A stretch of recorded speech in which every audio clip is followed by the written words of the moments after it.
إلا وأنتم مسلمون واعتصموا بحبل الله جميعا ولا تفرقوا. وقال تعالى في مقام آخر قال فبما أغويتني لأقعدن لهم صراطك المستقيم ثم لآتينهم من بين أيديهم ومن خلفهم وعن أيمانهم وعن شمائلهم ولا تجد أكثرهم شاكرين. اللهم صل على محمد وعلى آل محمد كما صليت على إبراهيم وعلى آل إبراهيم إنك حميد مجيد. اللهم بارك على محمد وعلى آل محمد كما باركت على إبراهيم وعلى آل إبراهيم إنك حميد مجيد. تمام قسم کی حمد و ثنا کبریائی اور بڑائی اس اللہ عز و جل کے لیے لائق و زیبہ ہے جس نے ہمیں اور آپ کو پیدا فرمایا، اور بیش بہا درود و سلام اس ذات مبارکہ مقدسہ پر جو ساری کائنات کے لیے رشد و ہدایت بنا کر کے بھیجے گئے. برادران اسلام، نوجوان دوستوں، بزرگوں اور بھائیوں، آج بتاریخ 27 جمادی الثانی 1422 ہجری مطابق 15 ستمبر 2001 عیسوی کو مکتب تحت الجالیات قبا کی طرف سے جو منطقہ قصیب میں ہے یہ جلسہ عام منعقد ہوا ہے. اس جلسہ عام میں جس موضوع پر لب کشائی کرنے کا مجھے حکم ملا ہے وہ موضوع ہے اسلام اور قبروں کی پوجا.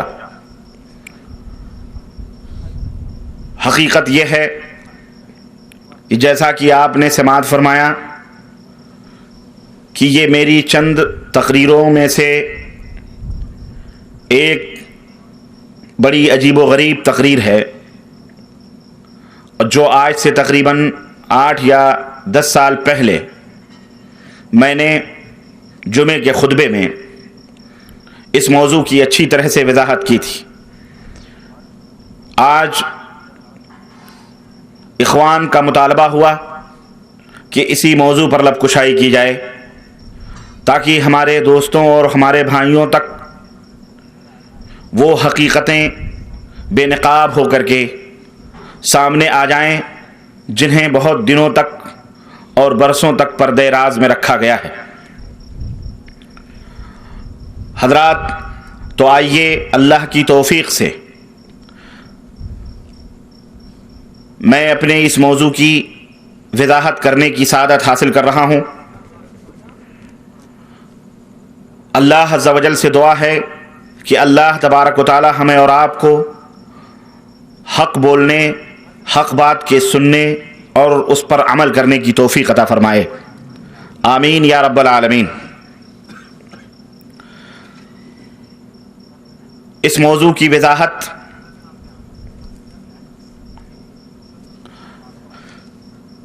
کچھ یوں ہے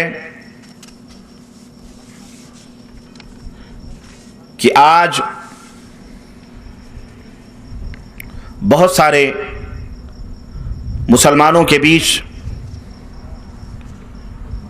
ہمارے ہندوستان، پاکستان، بنگلہ دیش یا افغانستان کے اندر ایسے اشخاص موجود ہیں جن کی پہچان اور جن کی شناخت بڑی آسانی کے ساتھ ہر ایک انسان کر سکتا ہے. سروں کے اوپر لمبی چوڑی دستار اور ہاتھوں میں لمبی چوڑی تسبیحیں اور لمبے چوڑے جبے اور خبے پہنے ہوئے شاہ کے نام سے یا پیر کے نام سے یا سجادہ نشین کے نام سے بیعتیں کرنے والے لوگ موجود ہیں. ہر ایک ان کا حلیہ دیکھ کر،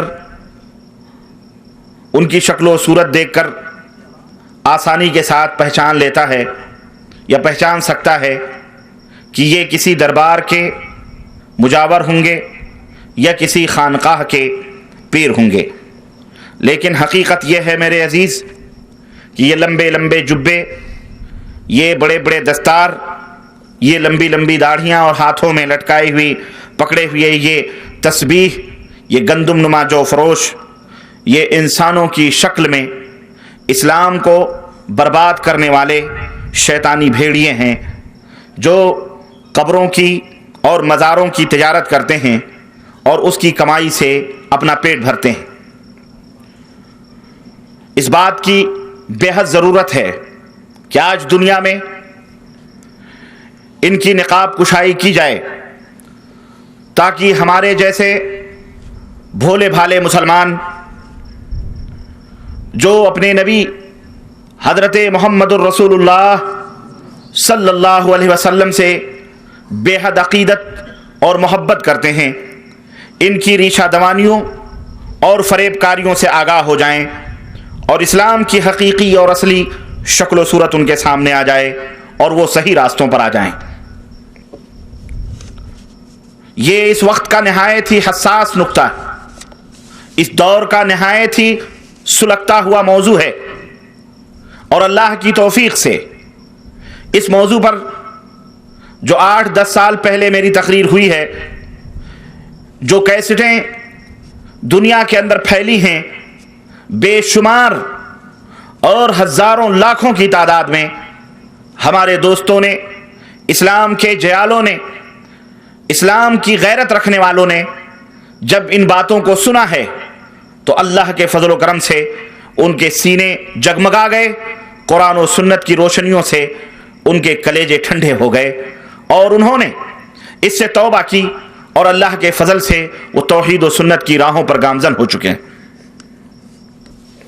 میرے عزیز، اس موضوع کے بیان کرنے کا جو مقصد ہے اس کے سوا کچھ بھی نہیں کہ اس امت محمدیہ صلی اللہ علیہ وسلم کو اس کی صحیح منزل دکھلا دی جائے اور اللہ اور اس کے رسول صلی اللہ علیہ وسلم کی فرمان کی روشنی میں ان مزاروں کے عرس اور میلے، ناچ اور گانے، نظر و نیاز، قوالیوں اور بھگڑوں کی حقیقت کو لوگوں کے سامنے کھول کر کے بیان کیا جائے۔ کسی کی دل آزاری مقصود نہیں ہے اور نہ ہی کسی کے اوپر طنز کرنا مقصود ہے، چونکہ یہ بندے ناچیز بھی آج سے کچھ دنوں پہلے تقریباً 1982 کے اندر 1982 سے پہلے یہ ناچیز بھی انہی قبروں کا رسیا رہا ہے اور اسی میدان کا کھلاڑی ہے اور انہی دھوم دھڑکوں، میلوں اور ٹھیلوں کا بہرحال وہ رسیا تھا اور پیر کا خاص معتقد تھا، بلکہ ان کا خاص خادم بھی تھا، میں اندر اور باہر کا جانکار تھا۔ اس لیے یہ اللہ کا شکر ہے کہ مجھے ان حضرات سے زیادہ جانکاری حاصل ہے جو صرف مرید ہوتے ہیں، جو صرف ان کے جوتے اٹھاتے ہیں، جو صرف پیر و مرشد کے ظاہری اعمال کو دیکھ کر ان کے ہاتھ اور پاؤں کو چومتے اور چاٹتے ہیں۔ اور آپ کو پتہ ہے یہ مثل اچھی طرح سے مشہور ہے کہ گھر کا بھیدی لنکا ڈھائے۔ میں چونکہ اس ماحول کا پروردہ، اس ماحول میں نے آنکھیں کھولی اور میں اندر اور باہر کا جانکار، میرے عزیز، لیکن جب اللہ عز و جل نے مجھ ناچیز کو ہدایت عطا فرمائی اور اس ضلالت و گمراہی سے میں نے توبہ کیا تو دل میں ایک ٹیس اٹھتی ہے، دل میں ایک درد اٹھتا ہے کہ اپنے مسلمان بھائیوں کو بھی ان حقیقتوں سے آگاہ کر دوں جو خود میں نے اپنی آنکھوں سے دیکھی ہیں، جو خود میں نے کیے ہیں، تاکہ ہو سکتا ہے کہ اللہ تبارک و تعالی ہمارے بہت سارے ایسے مسلمان بھائی جو اس دلدل میں پھنسے ہوئے ہیں، اللہ انہیں بھی ہدایت عطا فرمائے اور وہ بھی سیدھی راہ پر آ جائیں۔ میرا کام صرف اسلام کی باتوں کو، قرآن اور سنت کی باتوں کو لوگوں تک بتلانا ہے، ان تک پہنچانا ہے، لیکن ہدایت دینا یہ ہمارا کام نہیں ہے، یہ عرش والے کا کام ہے۔ انک لا تہدی من احببت ولکن اللہ یہدی من یشاء، اللہ جس کو چاہتا ہے ہدایت عطا فرماتا ہے، اور اللہ جسے ہدایت نہ دینا چاہے وہ ہدایت نہیں پا سکتا ہے۔ دوستو، میرے اس موضوع کے صحیح رخ کو جاننے کے لیے آئیے سب سے پہلے میں چند بنیادی باتیں آپ حضرات کی خدمت میں رکھتا چلوں تاکہ اصل موضوع کو آپ اور ہم اچھی طرح سے سمجھ سکیں اور وقت ضائع نہ ہو، کیونکہ بغیر ان پوائنٹس کو، بغیر ان نکات کو سمجھے ہوئے ہم اصل بات کو نہیں سمجھ سکتے ہیں۔ یہ وہ پوائنٹس ہیں، یہ وہ مرکزی نقطے ہیں جنہیں سمجھ لینے کے بعد بہت سارے شکوک اور شبہات خود بخود ختم ہو جائیں گے اور مجھے بھی اختصار کے ساتھ بات کرنے میں اور سمجھانے میں آسانی ہوگی۔ ممکن ہے کی بات ذرا لمبی ہو، لیکن میں آپ حضرات سے ایک درخواست کروں گا کہ اگر گفتگو تھوڑی لمبی ہو جائے تو اللہ کے لیے قطعاً اکتاہٹ کا شکار نہ ہونا، کیونکہ انشاءاللہ تبارک تعالیٰ یہ وہ باتیں ہیں جو اس سے پہلے شاید کیسٹوں کے ذریعے سے آپ نے سنی ہو، لیکن اس سے پہلے اگر آپ نے وہ کیسٹیں نہیں سنی ہیں تو یقیناً آپ نے کہیں نہیں سنی ہوں گی، نہ ہی آپ کو اس بارے میں کوئی جانکاری ہوگی۔ تو اس لیے میں تھوڑی دیر کے لیے، تھوڑے وقفے کے لیے میں آپ حضرات کے دل و دماغ کو اپنی طرف متوجہ رکھنے کے لیے میں آپ سے ایک بھیک مانگوں گا کہ وہ یہ ہے کہ آپ اپنے ذہن و دماغ کو ہمارے حوالے کریں اور ہماری باتوں کو بغور سنیں۔ جب تک باتوں کو اچھی طرح سے آپ سنیں گے نہیں، یہ باتیں آپ کی سمجھ میں آنے والی نہیں ہیں۔ اور بات بڑی ہی سیدھی سادی ہے، بات یا تو رب کے قرآن کی ہے یا محمد الرسول اللہ صلی اللہ علیہ وسلم کے فرمان کی ہے، بغیر کسی لاگ لپیٹ کے انشاءاللہ تبارک و تعالیٰ یہ باتیں آپ کی سمجھ میں آئیں گی۔ میری گفتگو کے جو اہم پوائنٹس ہوں گے ان کو میں آپ حضرات کی خدمت میں رکھنا چاہ رہا ہوں۔ سب سے پہلے انشاءاللہ تبارک و تعالیٰ شرک کی تعریف کی جائے گی۔ شرک کی تعریف یعنی شرک کس کو کہتے ہیں، شرک کی قباحت کیا ہے، شرک کا معنی اور مفہوم کیا ہے، عبادت کس کو کہتے ہیں، عبادت کا مفہوم کیا ہے، کیا چیزیں عبادت کہلائی جاتی ہیں۔ اسی طرح سے نمبر 2، مشرکین مکہ اور نبی کریم صلی اللہ علیہ وسلم کے زمانے کے جو لوگ تھے ان کا شرک اور ان کا شرک کیا تھا۔ اللہ رب العزت کے بارے میں ان مشرکین مکہ کا ایمان اور عقیدہ کیا تھا، وہ کفار جن میں نبی کریم صلی اللہ علیہ وسلم نبی اور رسول بنا کر کے بھیجے گئے، ان کا عقیدہ کیا تھا۔ قرآن کریم کی آیات کی روشنی میں انشاءاللہ تبارک تعالیٰ میں ان کے عقیدوں کو آپ کی خدمت میں رکھوں گا۔ اسی طرح سے نمبر 3، مشرکین مکہ کو کافر کیوں کہا گیا، مشرکین مکہ کو مشرک کیوں کہا گیا، ان سے جنگیں کیوں لڑی گئیں، ان کے مال و دولت کو حلال اسلام نے کیوں قرار دیا، ان کی عورتوں اور ان کی بہو اور بیٹیوں کو اسلام نے بادی کیوں قرار دیا، انہیں قتل کیوں کیا گیا، ان کی جائیداد کو اسلام نے مال غنیمت کیوں شمار کیا۔ انشاءاللہ اس کے اوپر بھی گفتگو ہوگی۔ نمبر 4، موجودہ دور کے جو مسلمان ہیں، موجودہ دور کے جو مسلمان ہیں وہ شرک میں ملوث ہیں، کیا مسلمان بھی مشرک ہو سکتا ہے، کیا مسلمان بھی شرک کر سکتا ہے، اس شبہے سے انشاءاللہ تعالیٰ میں پردہ اٹھانے کی کوشش کروں گا۔ نمبر 5، پچھلے زمانے کے جو لوگ ہیں ان کا شرک کیا تھا، وہ کیا اعمال کرتے تھے جسے اللہ نے شرک قرار دیا ہے، کیا وہ صرف مورتیوں کی پوجا کرتے تھے، کیا وہ صرف بت بنا کے پوجتے تھے، یا کچھ اور بھی چیزیں تھیں جن کی وہ پوجا اور پرستش کرتے تھے۔ اسے ہم قرآن کریم کی آیات کی روشنی میں انشاءاللہ آپ کی خدمت میں رکھنے کی کوشش کریں گے۔ اسی طرح سے نمبر 7، بت، پیڑ پودے، شجر حجر، انبیاء اولیاء فرشتے، قرآن سے ان سب کی دلیلیں انشاءاللہ تعالی وہ جو پوچھتے تھے ہم آپ کی خدمت میں رکھیں گے۔ اور نمبر 8، وہ ان چیزوں کے ساتھ کون سے اعمال کرتے تھے، کیا کام کرتے تھے جسے اللہ عز و جل نے عبادت قرار دیا ہے، اور بتلایا یہ عمل کرنے سے، یہ حرکت کرنے سے عبادت میں یہ چیز شامل ہوتی ہے۔ اللہ رب العزت کی فضل اور اس کی توفیق سے انشاءاللہ میں یہ تمام سب باتیں آپ کی خدمت میں رکھوں گا۔ تو آئیے سب سے پہلے ان نکات کو سمجھ لینے کے بعد آئیے سب سے پہلے ہم شرک کس کو کہتے ہیں اس کو سمجھنے کی کوشش کرتے ہیں۔ میرے عزیز، میرے دوست، اللہ آج ذہنوں اور دماغ میں یہ بات بیٹھی ہوئی ہے کہ شرک صرف ان باتوں کا نام ہے کہ کسی بھی چیز کو، کسی بھی دیوی کو، کسی بھی دیوتا کو، کسی پیڑ کو، کسی پودے کو اللہ کے برابر قرار دے دیا جائے، اللہ کا ہمسر قرار دے دیا جائے، یہی شرک ہے۔ میرے عزیز، بات ایسی نہیں ہے، بلکہ شرک کس کو کہتے ہیں اس کی تعریف آپ اپنے ذہن و دماغ میں بٹھائیں، پھر اس کی قباحت کیا ہے انشاءاللہ میں آپ کی خدمت میں اس کو رکھ رہا ہوں۔ اللہ عز و جل شرک کیا ہے، شرک کی تعریف کیا ہے، شرک کس کو کہتے ہیں یہ سمجھیے۔ توجہ میری طرف دیجئے، توجہ میری طرف دیجئے، تب بات آپ کی سمجھ میں آئے گی۔ شرک کس کو کہتے ہیں؟ شرک اللہ وحدہ لا شریک کی ذات، اللہ عز و جل کی جو ذات پاک ہے اس کے اندر، اس کے صفات میں، اس کی عبادت و بندگی میں، اللہ کی ذات میں، اس کی صفات میں، اللہ عز و جل کی عبادت اور بندگی میں۔ ایک تو اللہ عز و جل کی ذات ہے، دوسرا اللہ عز و جل کے صفات ہیں، اس کے اسماء اور صفات ہیں، اور تیسری چیز وہ کارکرم، وہ اعمال جو ہم کرتے ہیں اللہ عز و جل کی بندگی کے لیے، وہ عبادات، اللہ عز و جل کی الوہیت جو ہے، وہ عبادات جسے ہم عبادت کہتے ہیں، جسے ہم بندگی کہتے ہیں، ان تینوں چیزوں میں کسی ایک کے ساتھ کسی بھی مخلوق کو، چاہے وہ مخلوق بڑی سے بڑی کیوں نہ ہو، چھوٹی سے چھوٹی کیوں نہ ہو، ذرہ کیوں نہ ہو، اور کوئی نبی مرسل کیوں نہ ہو، کسی کو بھی شریک کرنا، کسی کو پارٹنر بنانا، کسی کو بھی ساجی بنانا، یہ کیا کہلاتا ہے؟ شرک کہلاتا ہے۔ کسی بھی مخلوق میں ما فوق الفطری اختیارات تسلیم کرنا۔ اب آپ کہیں گے یہ ما فوق الفطری کیا ہے؟ کوئی بھی مخلوق ہے، اللہ عز و جل نے اس کے اندر کچھ فطری طاقتیں رکھی۔ ہمیں اللہ عز و جل نے آنکھ عطا فرمائی ہے، اس کی فطری طاقت اور قوت یہ ہے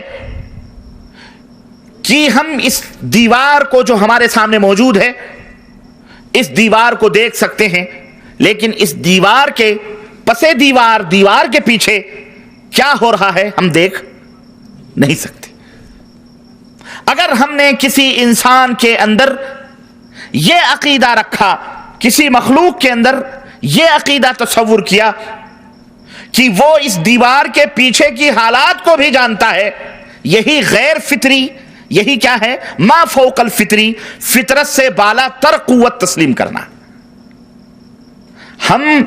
آپ جب زبان سے کوئی بات بولیں گے، ہم اپنے کان سے سنیں گے اور اس کو سمجھیں گے، تب ہم جانیں گے کہ آپ کے دل میں کیا ہے۔ یہ فطری قوت ہے کہ جب آپ زبان سے بولیں گے تو ہمیں علم ہوگا کہ آپ کے دل میں کیا ہے۔ لیکن ما فوق الفطری طاقت، فطرت سے بالا تر طاقت یہ ہے کہ آپ زبان سے کچھ نہ بولیں، ہاتھ سے کچھ اشارے نہ کریں، آنکھ سے کچھ اشارے نہ کریں، کچھ بھی نہیں، ہم آپ کے دل کی بات کو جان لیں۔ یہ کیا ہے؟ فطرت سے بالا تر طاقت ہے کہ نہیں؟ اگر ہم نے یہ عقیدہ کسی مخلوق کے اندر رکھا، یہ عقیدہ ہم نے تسلیم کیا، تو میرے عزیز یہی شرک کہلاتا ہے۔ مثال کے طور پر ایک اور مثال دے کے میں سمجھاتا ہوں۔ اللہ عز و جل کے سوا کسی کو خالق ماننا کہ یہ پیدا کرنے کی طاقت و قوت رکھتے ہیں، اللہ عز و جل کے سوا کسی کو اپنا مالک تصور کرنا، اللہ عز و جل کے سوا کسی کو اپنا رازق ماننا، مختار کل ماننا، یہ اللہ عز و جل کی ذات میں شریک کرنا ہے۔ اسی طرح سے اللہ عز و جل کی شان یہ ہے، ہمارے معبود کی شان اور اس کی عظمت یہ ہے کہ وہ اپنے علم کے اعتبار سے ہر جگہ حاضر و ناظر ہے۔ اس کا علم، اس کی ذات تو عرش پر مستوی ہے، عرش پر بلند ہے، الرحمن علی العرش استوى، اس کی ذات عرش پر مستوی ہے، لیکن اس کا علم زمین کے تہوں میں رہنے والا ننھا منھا کیڑا اور پہاڑ کی چوٹیوں پر اگنے والے ننھے منھے پودے کو بھی گھیرے ہوئے ہے۔ اس کا علم، اس کی شان یہ ہے، اس کی جانکاری یہ ہے، اس کی معلومات یہ ہے کہ ہمارے دلوں میں جو دھڑکنیں ہیں، پاک پروردگار ان دھڑکنوں کو بھی سنتا ہے اور اس کو جانتا ہے۔ ہم کیا سوچ رہے ہیں، ہمارے دلوں میں کیا ہے، ان سب چیزوں کو اللہ تبارک و تعالی، ان تمام سب چیزوں سے ہر وقت ہر چیز سے اللہ تبارک و تعالیٰ واقف ہے، چاہے وہ چیز دور ہو یا نزدیک ہو، چھپی ہوئی ہو یا ظاہر ہو، آسمانوں میں ہو یا زمینوں میں ہو، پہاڑوں کی چوٹیوں پر ہو یا سمندروں کی تہوں میں رہنے والی وہ چیز ہو۔ یہ اللہ عز و جل کی شان ہے کہ وہ اپنی تمام مخلوقات سے باخبر ہے اور اس کا وہ علم رکھتا ہے۔ یہ اللہ کی شان ہے۔ اب اگر کوئی بندہ، اب اگر کوئی انسان، اب اگر کوئی شخص اٹھتے بیٹھتے اللہ کے سوا کسی غیر کا نام لے یا دور و نزدیک سے اسے پکارے تاکہ وہ اس کی مصیبت کو دور کرے، یا دشمن پر اس کا نام لے کر حملہ کرے، جیسے یا علی مشکل کشا، یا غوث، یا خواجہ غریب نواز، یا اس کے نام کا ختم پڑھے، یا اس کا تصور ذہن میں جمائے، اپنے ذہن میں اپنے پیر کا تصور جمائے اور یہ عقیدہ رکھے، یہ عقیدہ رکھے کہ جس وقت میں زبان سے اپنے اس بڑے آدمی کا نام لیتا ہوں، اس شخص کو دل میں سوچتا اور تصور کرتا ہوں یا اس کی قبر کا دھیان کرتا ہوں تو اس بڑے پیر کو یا ہمارے بزرگ کو یا ہمارے ولی کو یا ہمارے نبی کو یا ہمارے غوث کو یا ہمارے قطب کو اس کو خبر ہو جاتی ہے، میرے دل کی بات چاہے وہ دور ہو یا نزدیک ہو وہ جان لیتا ہے، میری کوئی بات اس سے ڈھکی چھپی ہوئی نہیں ہے، میری صحت اور بیماری، میری موت اور زندگی، میری غم اور خوشی، اس کو ان سب کی ہر وقت خبر رہتی ہے، جو بات بھی میری زبان سے نکلتی ہے وہ اسے سن لیتا ہے، میرے دل میں جو خیال پیدا ہوتا ہے میرا پیر اس کو جان لیتا ہے، وہ ولی یا وہ بزرگ یا وہ مزار والا ہمارے دلوں کی دھڑکنوں سے ہمیشہ واقف رہتا ہے۔ تو ان تمام سب باتوں سے میرے عزیز اگر کوئی شخص عقیدہ رکھتا ہے تو اس سے شرک ثابت ہوتا ہے، اور جو آدمی یہ عقیدہ رکھے وہ اس کی وجہ سے مشرک کہلاتا ہے، اور اس شرک کو شرک فی العلم کہتے ہیں۔ اس شرک کو کیا کہتے ہیں؟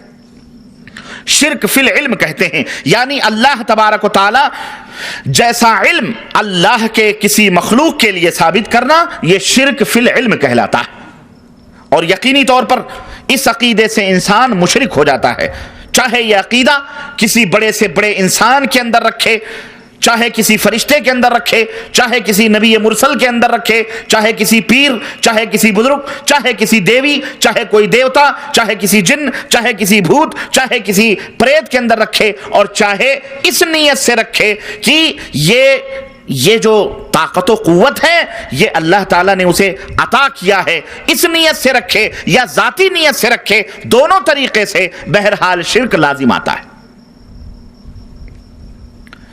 میرے عزیز، میرے دوست، اسی طرح سے اس دنیا کے اندر تصرف اور اختیار کا مالک کون ہے؟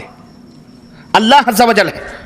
یہ صرف اللہ رب العزت کی شان ہے، حکم چلانا اور خواہش سے مارنا، جلانا، پیدا کرنا، غریبی دینا، امیری لانا، تندرستی دینا، بیماری دینا، فتح و شکست دینا، مرادیں پوری کرنا، بلائیں ٹالنا، مشکلات کو دور کرنا، مشکلات میں دستگیری کرنا اور وقت پڑنے پر مدد کرنا، یہ سب کس کی شان ہے؟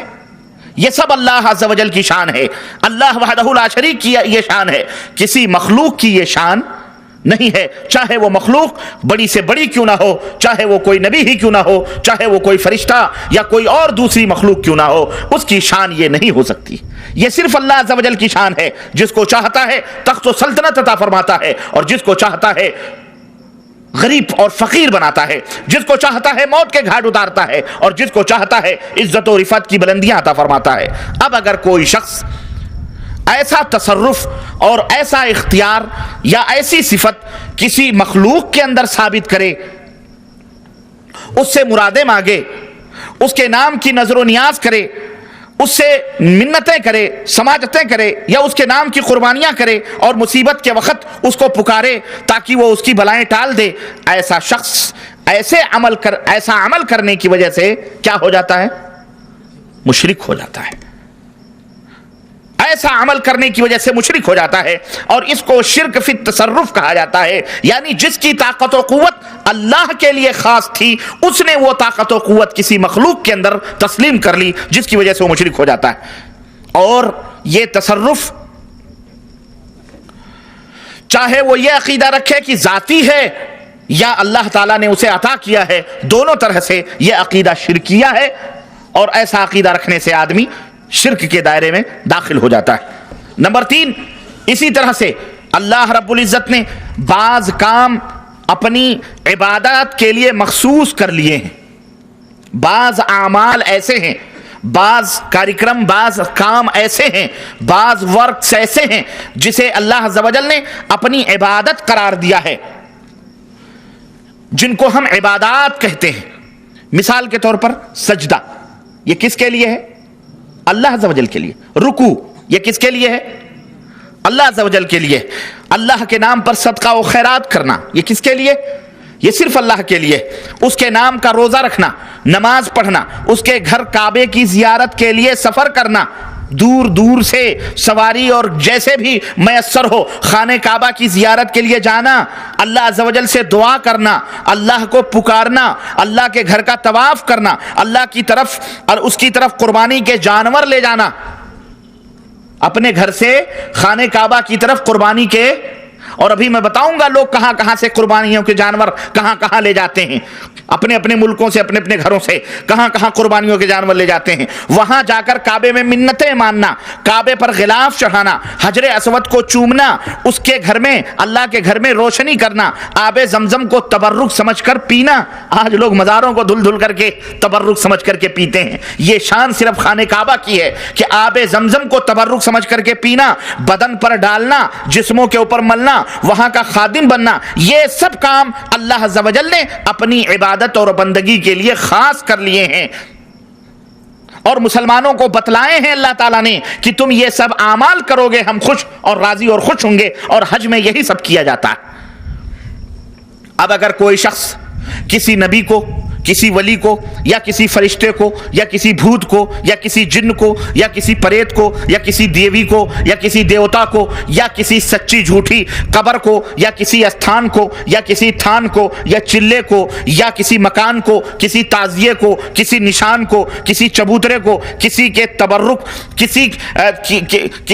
کسی کے تبرک اور تابوت کو اگر کوئی شخص سجدہ کرے یا رکوع کرے یا اس کے لیے روزہ رکھے یا چڑھاوا چڑھاوے یا ان کے نام کا جھنڈا لگائے یا جاتے وقت الٹے پاؤں چلے یا قبر کو چومے یا قبروں یا دیگر مقامات کی زیارت کے لیے دور دور سے سفر کرے یا وہاں چراغ جلائے یا ان کی دیواروں پر غلاف چڑھائے، ان کے مزاروں پر غلاف چڑھائے، قبروں پر غلاف چڑھائے، یا مورچھل جھلے یا شامیانہ تانے، یا ان کی چوکھٹ کو چومے یا ان کی سیڑھیوں کو چومے یا ان سے دعائیں مانگے یا مرادیں مانگے یا ان کی مجاور بن کر کے خدمت کرے یا وہاں شیرنی اور بتاشے اور اگر بتیاں لے کر کے جائے یا بکرے اور مرغے لے کر کے جائے یا وہاں ڈیگیں وغیرہ لے جا کر کے چڑھائے. غرض اس قسم کا کوئی بھی کام اگر انسان جا کر کے کرتا ہے تو اس سے کھلا ہوا شرک لازم آتا ہے. یہ کھلم کھلا یہ شرک ہے. اس کو شرک فی العبادت کہتے ہیں. اس کو کیا کہتے ہیں؟ شرک فی العبادت، یعنی عبادت و بندگی میں کسی مخلوق کو شریک کرنا. یہ صرف اللہ عز و جل کا خاصہ ہے کہ اس کے لیے رکوع کیے جائیں، سجدے کیے جائیں، نظر و نیاز کیے جائیں، اس کے گھر کی زیارت کے لیے دور دور سے سفر کیا جائے، قربانی کے بکرے لیے جائیں، وہاں چراغاں کیا جائے، خانہ کعبہ کا غلاف چڑھایا جائے، وہاں کے پانی کو، آب زمزم کو تبرک سمجھ. یہ تمام سب خاص ہیں اللہ عز و جل کے گھر کے لیے، اس کی شان کے لیے، اس کی عبادت ہے یہ. اور اس عبادت میں کسی مخلوق کو، کسی پیر کو، کسی ولی کو، کسی درگاہ کو، کسی استھان کو، کسی دیوی کو سمجھنا، یہ میرے عزیز یہ شرک کہلاتا ہے. اب یہ عقیدہ جو ہے، یہ اس کو شرک فی العبادت کہتے ہیں، یعنی اللہ کے کسی مخلوق کی تعظیم اللہ جیسی کرنا، اللہ کے کسی مخلوق کی تعظیم اللہ جیسی کرنا، خواہ یہ عقیدہ ہو کہ وہ ذاتی اعتبار سے ان تعظیموں کے لائق ہے، یا یہ عقیدہ ہو کہ اللہ ان کی اس طرح تعظیم کرنے سے راضی اور خوش ہوتا ہے اور اس کی تعظیم کی برکت سے ہماری بلائیں ٹل جاتی ہیں. ہر صورت میں یہ عقیدہ کیا ہے؟ شرک عقیدہ ہے. یہ جائز ہرگز مسلمان کے لیے نہیں ہے. اور میرے عزیز یہ شرک وہ شرک ہے جو اکبر الکبائر ہے، تمام بڑے گناہوں میں سب سے بڑا گناہ ہے، یعنی کبیرہ گناہوں میں سب سے بڑا گناہ ہے، جسے اللہ تبارک و تعالیٰ نے قرآن کریم میں اعلان فرمایا ہے کہ میں اسے کبھی معاف نہیں کروں گا. اگر کوئی شخص یہی سب عقیدے رکھ کر کے بلا توبہ کے لیے مر گیا، اے دنیا کے مسلمانوں، اے سامعین کرام، اے مسلمانوں سنو، اے نبی کی پیاری پیاری امت کے لوگوں، اگر یہی سب اعمال کرتے ہوئے، یہی سب کام کرتے ہوئے اگر کوئی شخص شرک کی حالت پر بغیر توبہ کے مر گیا تو یاد رکھو اس کی بخشش کبھی نہیں ہو سکتی، اس کی بخشش کبھی نہیں ہوگی، بلکہ وہ کبھی بھی جہنم سے نجات نہیں پا سکتا ہے. اپنے رب کا، اپنے معبود کا، اپنے مالک کا کلام سنو، عرش سے آواز آتی ہے. قرآن کریم میں اللہ عز و جل نے ارشاد فرمایا، ان اللہ لا یغفر ان یشرک بہ ویغفر ما دون ذلک لمن یشاء. وَمَن يُشْرِكْ بِاللَّهِ فَقَدْ ضَلَّ ضَلَالًا بَعِيدًا. یاد رکھو جو شخص بھی شرک کرتے ہوئے مر گیا ہے اللہ اس کے اور گناہوں کو چاہے تو معاف کر دے لیکن شرک کو کبھی معاف نہیں کرے گا. اور اللہ فرماتا ہے کہ جو شخص شرک کرتے ہوئے مرا ہے فقط ضل ضلالا بعیدا، جو شرک کرتا ہے وہ بہت دور گمراہیوں کے اندر چلا جاتا ہے. دوسری جگہ اللہ تبارک تعالیٰ نے ارشاد فرمایا انہ من یشرک باللہ فقد حرم اللہ علیہ الجنہ ومأواہ النار وما للظالمین من انصار، کہ یاد رکھو جو شرک کرتے ہوئے مرے گا جنت اس کے اوپر حرام کر دی گئی ہے، ومأواہ النار اور اس کا ٹھکانہ جہنم ہے، وما للظالمین من انصار اور ان ظالموں کا کوئی انصار کوئی مددگار بھی نہیں رہے گا، نہ کوئی دستگیر ملے گا. جب تم گناہوں کی پوٹلیاں لے کر، جب گناہوں کے گٹھر لے کر جب تم پل صراط پر چلو گے اور شرک کی حالت میں مرے ہوئے ہوگے اور تمہارے قدم وہاں ڈگمگائیں گے اللہ کی قسم تو وہاں نہ کوئی تمہیں ولی نظر آئے گا نہ کوئی مرشد نظر آئے گا. اس لیے شرک کی حالت میں بغیر توبہ کے اگر مرو گے تو ہرگز نجات نہیں ہو سکتی ہے. حضرت معاذ بن جبل رضی اللہ تعالیٰ عنہ کو مسند احمد کی روایت ہے اللہ کے حبیب صلی اللہ علیہ وسلم نے اسی لیے یہ حکم دیا تھا اور یہ تعلیم دی تھی. حضرت معاذ کہتے ہیں کہ قال رسول اللہ صلی اللہ علیہ وسلم، رسول اللہ صلی اللہ علیہ وسلم نے فرمایا یا معاذ لا تشرک باللہ وإن قتلت اور حرقت، اے معاذ تیرے جسم کی بوٹی بوٹی اڑا دی جائے، تجھے زندہ آگ کے حوالے کر دیا جائے، تجھے زندہ بھون دیا جائے اور تجھ سے یہ کہا جائے کہ اللہ کی ذات میں، اس کی صفات میں، اس کی عبادت میں کسی چیز کے اندر تو شرک کر لے تو شرک نہ کرنا، اپنے جسم کی بوٹیاں اڑا دینا، خود انگاروں کے حوالے چلے جانا لیکن کبھی شرک نہ کرنا. اللہ اکبر. میرے عزیز اب آئیے یہ شرک کی تعریف، اس شرک کا مفہوم آپ کی سمجھ میں آیا کہ نہیں آیا؟ انشاءاللہ تبارک تعالیٰ آ گیا ہوگا. اب آئیے دیکھیں کہ اللہ کے نبی صلی اللہ علیہ وسلم کے دور میں جب نبی صلی اللہ علیہ وسلم اس دنیا کے اندر رسول بنا کر کے بھیجے گئے تو آپ کے دور میں جو مشرکین تھے جنہیں مشرک کہا جاتا ہے، جانتے ہیں آپ لوگ کہ نہیں جانتے؟ مشرک کہا جاتا ہے. اللہ کے بارے میں ان لوگوں کا عقیدہ کیا تھا؟ کیا وہ لوگ موجودہ دور کے جیسے ہمارے ملکوں کے اندر غیر مسلمین ہیں ان جیسا عقیدہ تھا یا ان کا عقیدہ کیا تھا؟ ہمارے ملکوں میں تو شرمگاہوں کو بھی اپنا خدا مان کے پوجتے ہیں لوگ، ہے نا. ہمارے ملکوں میں کوئی گائے کو پوج رہا ہے، کوئی بھینس کو پوج رہا ہے، کوئی شرمگاہ کو پوج رہا ہے، کوئی اپنے ہاتھوں سے پتہ نہیں کیا کیا کر کے کیا چیزوں کوئی لنگ پوج رہا ہے. استغفر اللہ. انسان کے عضو تناسل کو مردوں کے پوج رہا ہے. یہاں تک نوبت ایسے لوگ وہ نہیں تھے. وہ مشرکین مکہ اللہ کے بارے میں کیا تصور رکھتے تھے، اللہ کے بارے میں ان مکے والوں کا کیا گمان تھا، کیا عقیدہ تھا، کیا فکر تھی ان کی، اس کے جاننے کی ضرورت ہے. اور مولوی ہمارے ملکوں کے اس حقیقت کو امت کے سامنے کھول کر نہیں بتلاتے. اس کی وجہ یہ ہے کہ جہاں کفار مکہ کی حقیقتیں بیان کی جائیں گی ان کے پول کھلنا شروع ہو جائیں گے. کیوں؟ دنیا یہ کہے گی کہ مولوی صاحب جب کفار مکہ یہ سب کرتے تھے، یہ بھی کرتے تھے، یہ بھی کرتے تھے، یہ بھی کرتے تھے، تو پھر انہیں مشرک کیوں کہا گیا؟ سوال کیا جائے گا. مولوی جب جواب دے گا تو اس کے راز کھلیں گے. خود بھی اسی بیماری میں ملوث نظر آئے گا. اس لیے مولوی صاحب سے اگر پوچھا جائے کہ بھائی مشرکین مکہ کیا تھے تو سیدھے کہتے وہ کافر تھے، کافر اللہ کو نہیں مانتے تھے، اللہ کو سیدھے کہہ دیں گے وہ اللہ کو نہیں مانتے تھے. بس اب آپ چپ ہو جائیں گے اللہ کو نہیں مانتے تھے. یہ جھوٹ ہے، یہ جھوٹ ہے اور دنیا کا بہت بڑا جھوٹ ہے. یہ قرآن کو جھٹلانا ہے، قرآن کا انکار کرنا ہے. مشرکین مکہ اللہ کو مانتے تھے. آئیے اس حقیقت کو ہم سمجھتے ہیں. پروردگار عالم نے قرآن کریم کے اندر اس حقیقت کو بیان فرمایا ہے. سورہ زخرف آیت نمبر 82 آپ اٹھا کر کے دیکھیں. اللہ رب العزت نے ارشاد فرمایا وَلَئِن سَأَلْتَهُم مَّن خَلَقَهُمْ لَيَقُولُنَّ اللَّهُ فَأَنَّىٰ يُؤْفَكُونَ. اے میرے حبیب اگر آپ پوچھیں ان مشرکوں سے، یہ جو مکے کے لوگ ہیں، اگر آپ ان سے پوچھیں کہ ان کو کس نے پیدا کیا ہے، ان کو کس نے، ان کا نرماڑ کون ہے، ان کو نرماڑ کرنے والا کون ہے، ان کو بنانے والا کون ہے، ان کو پیدا کرنے والا کون ہے، اللہ فرماتا ہے تو یہ مشرکین کہیں گے اللہ. لَيَقُولُنَّ اللَّهُ. تو یہ کیا کہیں گے؟ اللہ ہے۔ اللہ فرماتا ہے فَأَنَّا يُؤْفَكُونَ، تو یہ کہاں بھٹکے جا رہے ہیں؟ جب مانتے ہو کہ ان کا تمہارا پیدا کرنے والا اللہ ہے تو صرف اسی کی عبادت و بندگی کیوں نہیں کرتے؟ اور دیکھیں اسی طرح سے آپ سورہ یونس آیت نمبر 31 اٹھائیں، اللہ رب العزت نے اس حقیقت کو سورہ یونس کے اندر یوں بیان فرمایا ہے قُلْ مَنْ يَرْزُقُكُم مِّنَ السَّمَاءِ وَالْأَرْضِ أَمَّنْ يَمْلِكُ السَّمْعَ وَالْأَبْصَارَ وَمَنْ يُخْرِجُ الْحَيَّ مِنَ الْمَيِّتِ وَمَنْ يُخْرِجُ الْحَيَّ مِنَ الْمَيِّتِ وَيُخْرِجُ الْمَيِّتَ مِنَ الْحَيِّ وَمَنْ يُدَبِّرُ الْأَمْرَ فَسَيَقُولُنَّ اللَّهُ فَقُلْ أَفَلَا تَتَّقُونَ۔ اے نبی اگر آپ ان مشرکین مکہ سے پوچھیں کہ آسمان سے تمہیں روزیاں کون عطا فرما رہا ہے، آسمان سے تمہیں روزیاں کون عطا فرما رہا ہے، زمین سے تمہیں روزیاں کون دے رہا ہے، اَمَّن يَمْلِكُ السَّمْعَ وَالْأَبْصَارَ، تم جو کانوں سے سنتے ہو اور آنکھوں سے دیکھتے ہو اس کا مالک کون ہے؟ کس نے تمہیں یہ کان سننے کے لیے عطا فرمائے ہیں؟ کس نے تمہیں یہ آنکھیں دیکھنے کے لیے عطا فرمائی ہیں؟ وَمَن يُخْرِجُ الْحَيَّ مِنَ الْمَيِّتِ، کون ہے جو مردے سے زندہ کرتا ہے اور زندے سے مردہ کرتا ہے؟ وَمَن يُدَبِّرُ الْأَمْرَ، اور کون ہے جو یہ کائنات کا نظام چلا رہا ہے، تدبیر کائنات کون کر رہا ہے؟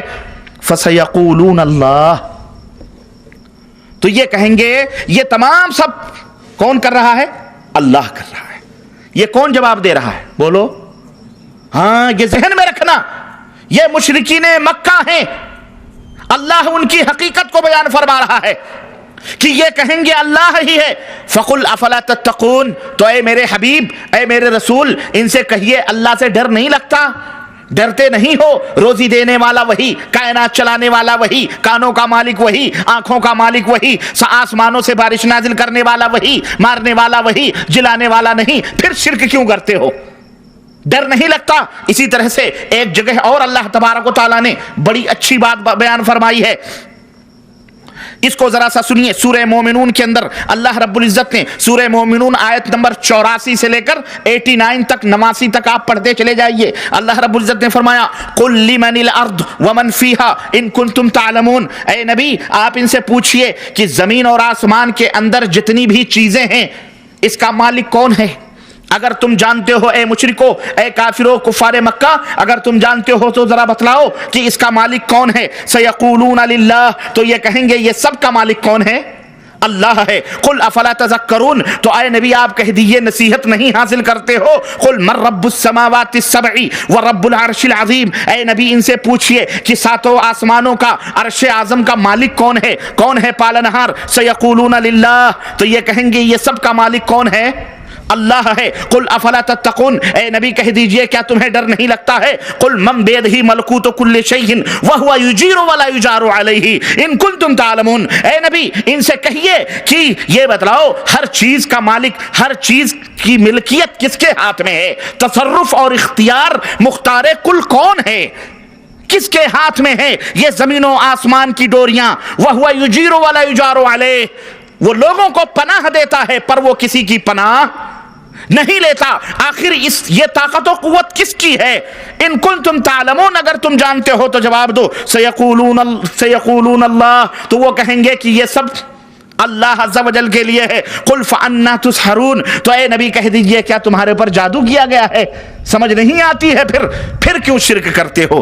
میرے عزیزو ان آیات سے کھلم کھلا یہ بات واضح ہوتی ہے کہ مشرکین صرف یہی نہیں کہ اللہ تبارک و تعالیٰ کی ذات پاک کا اقرار کرتے تھے، بلکہ مشرکین کا یہ عقیدہ تھا کہ تمام کائنات کا خالق، تمام کائنات کا مالک اور تمام کائنات کا رازق اور اس کائنات کا مدبر اللہ عز و جل ہے۔ انہیں اقرار تھا کہ وہ جسے چاہے زندگی عطا فرمائے، انہیں اقرار تھا کہ وہ جسے چاہے موت عطا فرمائے، اس کا کوئی بگاڑ سکتا؟ اس کا کوئی بگاڑ نہیں سکتا۔ وہ جسے چاہے پکڑے، دنیا کی کوئی طاقت اسے چھڑا سکتی نہیں، چھڑا سکتی ہے، کوئی طاقت اسے بچا نہیں سکتی۔ پھر سوال یہ پیدا ہوتا ہے، آپ کے ذہنوں میں بھی یہ سوال کل بلاتا ہوگا، بچلتا ہوگا کہ پھر وہ مشرک کیوں قرار پائے؟ جب وہ اللہ کے بارے میں اتنا اچھا عقیدہ رکھتے تھے کہ آج کل کے یہ ہمارے ظالم کفار نہیں رکھتے ہیں، تو پھر وہ مشرک کیوں قرار پائے گئے؟ ان سے جنگیں کیوں لڑی گئیں؟